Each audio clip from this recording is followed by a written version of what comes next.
distinction as it relates to the WNBA. The WNBA has a problem with box office.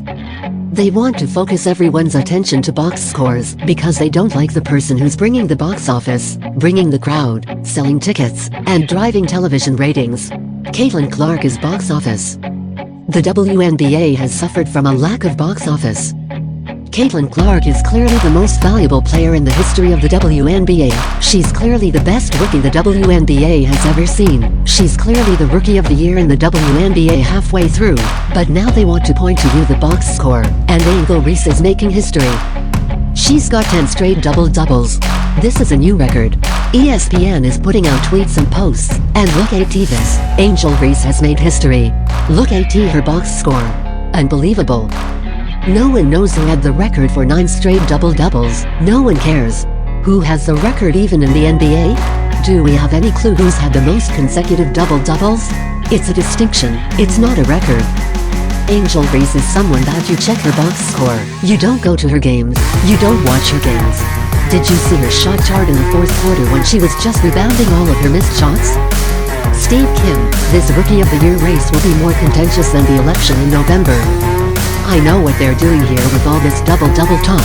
The only time I talk about double-doubles is when I'm at a now. The fact they're doing this leads me to believe that there's an agenda to make sure Caitlin Clark does not get that award. Whitlock, they're going to try, but at the end of the day the Chicago Sky appear to be a worse team than the Indiana Fever. Chicago is going to finish with 10-12 victories, and I think Indiana is going to have 5-8 more victories than the Sky.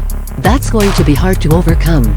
Reality never sinks in with this group of people and their agenda, but this whole double-double thing, people are going to realize, like, when Hank Aaron broke Babe Ruth's record, we knew who Babe Ruth was, we knew who set the record, we knew who the standard was.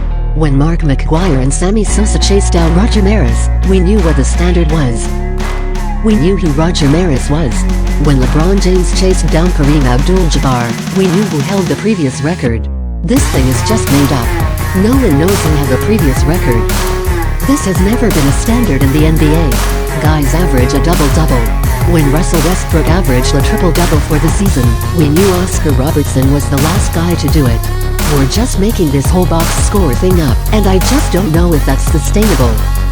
Kim, based on the style of play and the caliber of finishing, or inability, of the WNBA in the paint, I would argue it's much easier to get rebounds as a player of Angel Reese's size and strength, than it is to get assists with girls who could not catch a cold buck naked in Antarctica.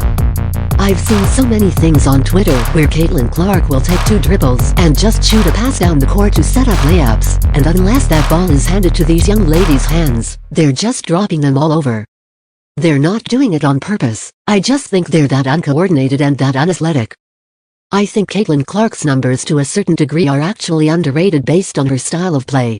She doesn't get the ball, she doesn't get a lot of support, the coaching has been bad, and these guys are Edwina Shazorhans, they cannot catch the ball consistently. Minnesota Vikings rookie Kyrie Jackson dies at 20.